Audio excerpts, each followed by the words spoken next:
Hello guys, welcome to my mini blog की शुरुआत हो रही है सुबह के 7 बजे से। बच्चों को रेडी करके ला गई हूँ स्कूल जाने के लिए। तो यहाँ पे आ गए हम वैन के इंतज़ार के लिए। और देखिए बढ़िया सी धूप निकली हुई है और देखिए बच्चों की शैतानियाँ स्टार्ट हो चुकी हैं। स्कूल जाने तक इनके ना नखरे झेलने पड़ते हैं। फिर मैं आ गई थी बच्चों को छोड़ के घर, नाश्ता वगैरह करा, सारे काम निपटाए। फिर हो गया था किचन के कुछ सामान थे जो बहुत ज़्यादा गंदे हुए थे तो धोने थे, क्योंकि बड़े बड़े से काम निपट जाए ना तो फिर किचन में उतना ज़्यादा काम नहीं रहेगा साफ़ सफाई का। तो एक एक दो दो करके काम निपटाए जा रहे हैं, क्योंकि इकट्ठे तो सारे काम हो नहीं सकते हैं। बच्चे भी देखने हैं और घर का काम भी देखना है, जानवर वगैरह हैं तो उनको भी देखना पड़ता है। तो सारे काम तो एक साथ इकट्ठे हो नहीं सकते हमसे, तो इसलिए छोटे मोटे काम पहले ही कर लेते हैं ताकि बाद में साफ़ सफाई का ही काम रहे, झाड़ू वगैरह मारने का और ज़्यादा कुछ काम ना रहे, क्योंकि इतने सारे काम इकट्ठे हो नहीं पा रहे हैं। तो थोड़े से डब्बे वगैरह साफ़ पहले कर दिए थे मैंने। तो आज बर्तन के स्टैंड और सब्ज़ी वाले स्टैंड धोने की बारी थी। तो फिर मैं लेके आ गई थी बाहर, क्योंकि बाहर से साफ़ करके धुलता है ना, अंदर तो धुल नहीं पाता है। तो बाहर से बढ़िया करके खुले में साफ़ करके धुलता है। तो यहाँ पे मैंने पानी वगैरह चलाया, खूब ज़्यादा सर्फ वगैरह से खूब घिसा, क्योंकि बर्तन स्टैंड के ना बड़े तीखे से होते हैं। कहीं कहीं पे ना हाथ भी कट जा रहा था, एकदम से लग जा रहा था वो हाथ पे। और इतने सारे पर्दे वगैरह थे तो फिर पर्दे वगैरह भी धो दिए थे। पहले मैंने सोचा कि चलो पहले कपड़ों का काम निपटा लेती हूँ, क्योंकि कपड़े सूखने में टाइम लगता है। तो फटाफट से कपड़े वगैरह धो दिए थे। इधर मेरी जेठानी जी कपड़े धो रही थी और इधर को मैं अपने बर्तनों का स्टैंड साफ़ कर रही थी। सब लोग अपने अपने काम में व्यस्त हैं आजकल, क्योंकि इतने सारे काम हो जा रहे हैं ना कि आजकल बोलने की फुर्सत भी नहीं हो पा रही है कि कौन कहाँ जा रहा है, क्या कर रहा है। किसी को समय ही नहीं है आजकल किसी से बात करने का। इतने सारे काम हुए हैं। एक तो खेती वाले हैं तो खेत का काम अलग चल रहा है, धान वगैरह के काम अलग चल रहे हैं, और फिर हमारे दिवाली की साफ़ सफाई अलग चल रही है। तो सभी लोग घर के ना अपने अपने काम सबने पकड़ रखे हैं कि किसी को क्या काम करना है, किसको क्या करना है। तो अपने अपने काम में सभी लोग व्यस्त हो रखे हैं। किसी को भी बिल्कुल भी फुर्सत नहीं है आजकल ब्रेक लेने की। और सुबह से मैंने अभी तक नहाया भी नहीं हुआ था, क्योंकि सारे कपड़े ना भीग जा रहे थे साफ़ सफाई करने में। तो मैंने सोचा कि चलो पहले स्टैंड वगैरह सभी कुछ साफ़ हो जाए तो उसके बाद नहाना धोना तो होते रहेगा। आज थोड़ा लेट ही नहा लेंगे, क्योंकि इतने सारे चीज़ें धोनी थी, पर्दे वगैरह भी, और फिर पानी के साथ तो ना इतने कपड़े भीग जा रहे थे बार बार। अब बार बार कपड़े तो बदल नहीं सकते हैं, क्योंकि काम ही इतने हो रहे हैं कि और ही काम हो जा रहे हैं।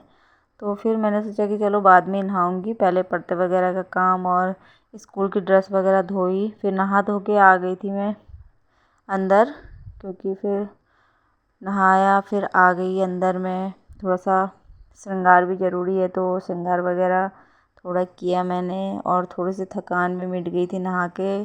सुबह से ना इतनी थकान लग गई थी कपड़े धोते धोते, और फिर स्टैंड वगैरह सफाई में इतना टाइम लग गया था मुझे कि 11 बज गया था दिन का। और मैंने फिर 11 बजे नहीं नहा के आई हूँ मैं।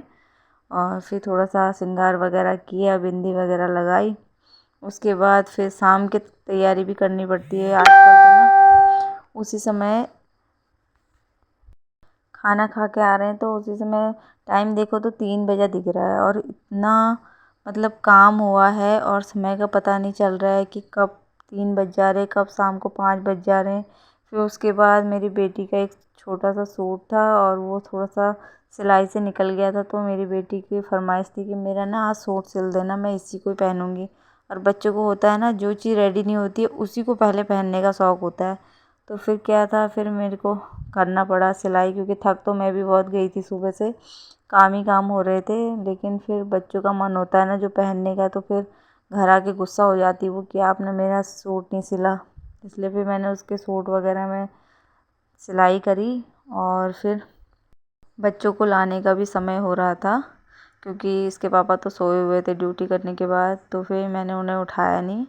मैंने सोचा कि चलो पहले सिलाई वगैरह का काम सारा निपटा लेती हूँ, फिर लेके आऊँगी बच्चों को। फिर जो स्टैंड वगैरह सब कुछ धोए थे तो फिर यहाँ पे सब्ज़ी वगैरह सब सेट करी, उसमें सूख ही गया था स्टैंड। तो फिर यहाँ पे बर्तन वगैरह सब्ज़ी वगैरह सब सेट कर दिया था, फिर लेके आई बच्चों को। और फिर बन गया था दाल चावल, आज बनी थी भटकी चुड़कानी।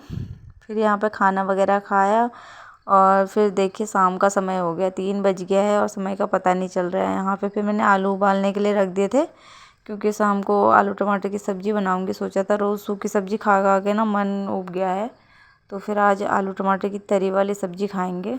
तो यहाँ पे मैंने आलू वगैरह उबाल दिए थे। फिर मैं आ गई थी सब्ज़ी चढ़ाने के लिए यहाँ पर, और सब्ज़ी वगैरह चढ़ाई।